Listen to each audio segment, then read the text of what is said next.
Sikap politik Partai Demokrasi Indonesia Perjuangan menghadapi jalannya pemerintahan Presiden dan Wakil Presiden terpilih Prabowo Subianto Gibran Rakabuming Raka sejatinya dinantikan banyak pihak. Namun, sikap politik yang disebut-sebut akan dimunculkan dalam gelaran Rakernas kelima PDI Perjuangan akhir pekan lalu nyatanya masih terpendam. Ketua Umum PDI Perjuangan Megawati Soekarnoputri pun menyadari sikap partainya ini sangat dinanti. Namun, menurutnya hal itu membutuhkan hitung-hitungan politik. Sambil berkelakar, Megawati mengatakan, "Gue mainin dulu dong." Sikap politik partai berada di dalam atau di luar pemerintahan, gitu kan? Lah iya, lo enak aja. Kalau menit ini saya ngomong, hihi. Kan harus dihitung secara politik, no? Gua mainin dulu dong.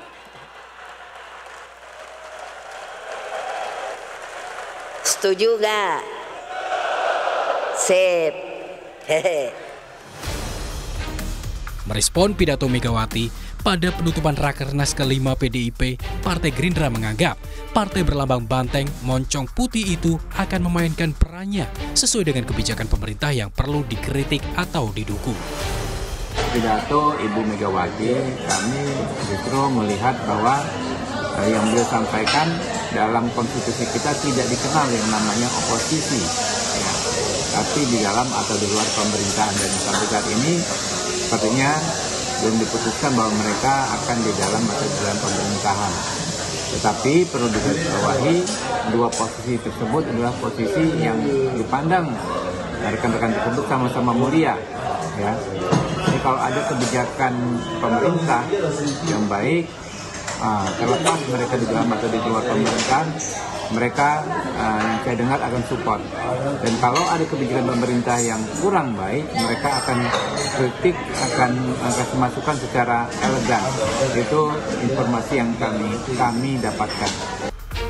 Di sisi lain, analis politik memprediksi sikap tegas PDIP terhadap pemerintahan baru lewat Ketua Umumnya Megawati Soekarnoputri akan muncul sebelum pembentukan Kabinet Prabowo Gibran. Kemungkinan menjelang pelantikan Presiden Jokowi atau menjelang pelantikan Presiden Prabowo atau setelah pelantikan dalam waktu yang tidak terlalu lama dari itu menurut saya. Yang jelas mungkin sebelum pembentukan kabinet. Kenapa? Ada clue dari Bu Mega itu kan minimal ada dua tadi. Satu soal saya mainin dulu. Yang kedua clue-nya adalah bahwa ada hitung-hitungan politik gitu ya. Belum bersikapnya PDI Perjuangan membuat peluang Presiden terpilih Prabowo Subianto untuk merangkul partai pemenang pemilu legislatif 2024 ini tetap terbuka. Tim Liputan, Kompas TV.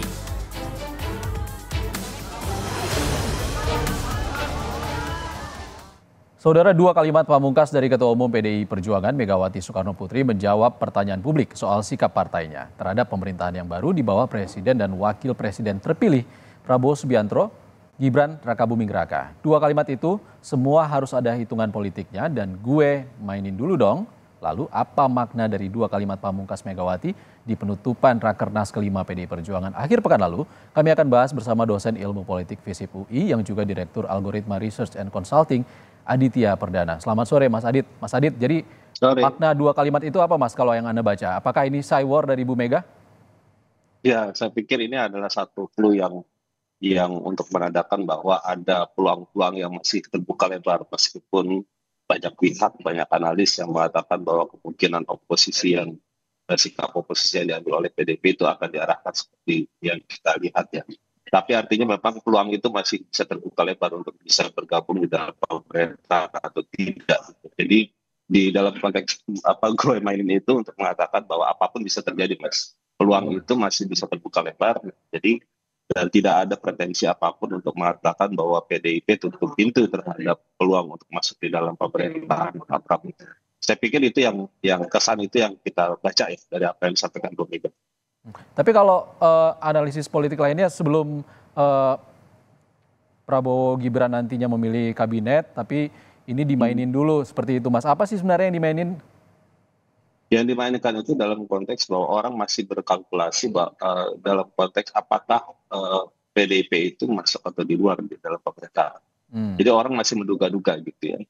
Kalau saya menduga bahwa dalam sampai pembentukan kabinet memang sikap politiknya PDIP masih mengambang, gitu ya. Artinya ada peluang untuk bisa masuk di dalam pemerintah atau di luar pemerintah. Itu satu. Yang kedua adalah ada indikasi juga untuk mengatakan bahwa ini terkait dengan pelaksanaan pilkada yang sudah di depan mata, gitu ya. Karena memang semua partai politik termasuk PDIP juga punya peluang untuk bisa berkoalisi dengan siapapun. Tidak ada satu tendensi untuk mengatakan koalisinya di tingkat nasional itu harus sama dengan apa yang terjadi di daerah, gitu ya. Sehingga kemudian kalau mereka sudah sangat kaku, gitu, misalkan di dalam konteks mereka tidak berkeinginan untuk berkoalisi dengan partai pemerintah misalkan, maka itu akan membatasi koalisi-koalisi yang terjadi di daerah di pilkada. Jadi rasa-rasanya memang interpretasinya lebih ke arah tujuan yang pragmatis, ya. Pragmatis untuk kepentingan dan strategi kemenangan PDIP di dalam konteks pilkada ataupun juga memang di luar itu, ya, terkait dengan masa depan pemerintahan selama 5 tahun ke depan itu arahnya seperti apa. Itu yang mereka ingin gariskan, sehingga kemudian frase yang dimainkan itu memang konteksnya untuk semua publik masih bertanya-tanya, tapi strategi-strategi yang secara spesifik dan khusus itu adalah memang menjadi rahasia, gitu ya, di kalangan internal PDIP semua. Gitu kira-kira. Mas Adit, mungkin nggak apa yang ditunjukkan Megawati ini adalah kode kalau PDIP ini masih berkuasa loh di parlemen gitu, jangan macam-macam. Iya, dalam konteks di parlemen hari ini faktanya memang demikian. PDIP memang punya kursi yang banyak dan nanti di pemilu 2024 juga demikian. Tetapi kan faktor politik yang kita lihat antara hasil pemilu 2019 dan 2024 dan juga korelasi dengan pemerintahan Pak Prabowo itu tidak sebangun, ya. Kita akan bisa mengatakan bahwa PDIP bukan menjadi bagian dari koalisi calonannya Pak Prabowo. Akan berbeda dengan konteks pada masa sebelumnya, gitu ya. Memang dari situ juga ada faktor Pak Jokowi.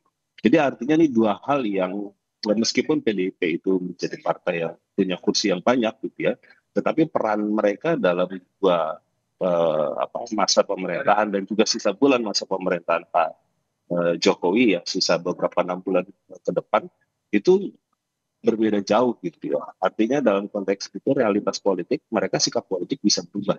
Satu waktu mungkin karena memang merasa tidak cocok dengan pemerintahan sekarang, meskipun ada menterinya di sana, gitu ya, tapi ya dia punya posisi politik yang akan bisa berbeda dengan pemerintahan.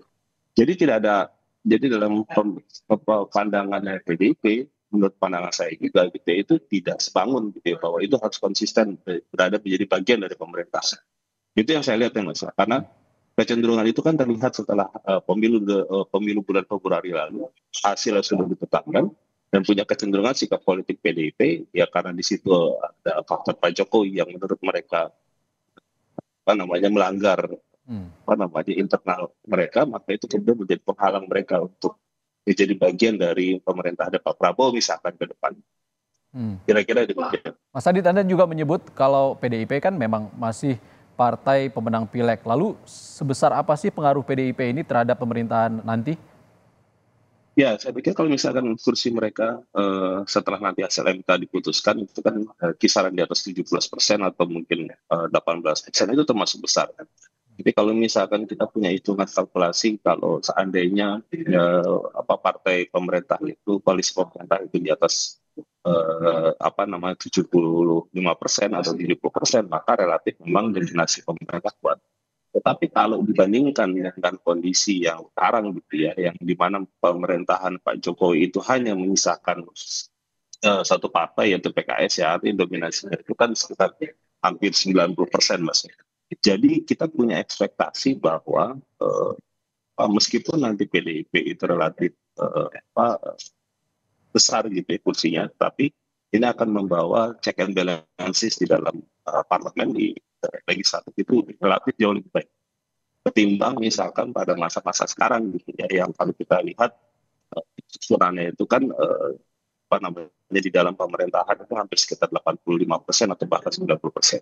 Jadi artinya berapapun itu, Mas, dalam pandangan saya yang di luar pemerintahan itu harus kita hormati, dan mereka akan membuat dinamika tersendiri yang membuat situasi pemerintahan itu jauh lebih ada yang menyimbangi, meskipun itu tidak dominan. kita perhatikan nanti kalau dalam perhitungan suara atau veto dan segala macam itu tidak mudah buat yang oposisi ini.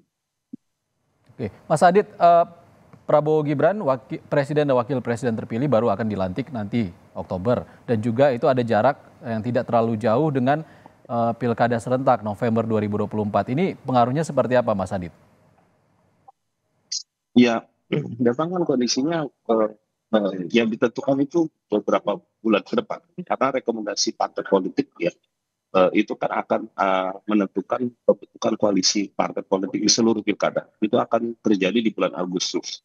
Seingat saya tanggal 26 Agustus semua partai politik ataupun calon itu harus sudah terdaftar resmi oleh si KPU. Nah itu yang menurut saya menjadi titik krusial ya Mas. Jadi titik krusial awal untuk kemudian membentuk bagaimana koalisi bangunan koalisi di pilkada itu harus jelas. Sehingga kemudian sikap politik yang tadi disampaikan oleh PDIP mengarah ke sana. Kalau tadi seandainya misalkan PDIP punya sikap politik yang kaku, gitu ya, tidak fleksibel, gitu, tidak mudah untuk masuk ke sana ke sini dan segala macam, maka itu akan punya pengaruh terhadap pembentukan koalisi di bulan Agustus. Betul pelantikan presiden untuk bulan Oktober, betul bahwa pilkada itu bulan November, tetapi yang jelas itu koalisi itu harus terbentuk bulan Agustus itu, sehingga kemudian orang akan melihat bahwa nanti setelah itu apa yang dilakukan. Karena nanti akan terlihat positioning politik yang akan terjadi, mana yang menang, mana yang kalah dan segala macam. Itu yang akan terlihat. Kalau misalnya ternyata koalisi yang dimiliki oleh PDIP yang bergabung sama misalkan pemerintahan terutama Gerindra dengan koalisi Indonesia Maju cukup banyak, bisa jadi ya, saya nggak tahu juga, ini kan soal prediksi ya, bisa jadi ada pertimbangan-pertimbangan yang akan dipikirkan atau dipertimbangkan oleh PDIP atau bahkan Prabowo sendiri untuk bisa mengajak PDIP masih menjadi bagian dari pemerintahan. Kita tidak tahu soal itu. Oke, Mas Adit, kalau peluang untuk bergabung dengan pemerintahan terpilih masih besar juga bagi PDIP. Ada juga publik yang membicarakan sosok Puan Maharani dari PDIP yang bisa jadi jembatan komunikasi dengan pemerintahan Prabowo Gibran nanti. Kalau Anda melihat sendiri bagaimana posisi Puan di sini? Ya Mbak Puan itu sekarang memang merupakan salah satu tokoh sentral di PDIP ya. Jadi harus diakui bahwa dengan punya pengalaman yang cukup signifikan di pernah menjadi menteri dan sebagai ketua DPR dan juga komunikasi politik dengan elit-elit partai politik ya. Itu juga sering dilakukan oleh Mbak Puan. Jadi saya pikir Mbak Puan adalah figur yang tentu akan dipersiapkan oleh Bu Mega untuk menggantikan.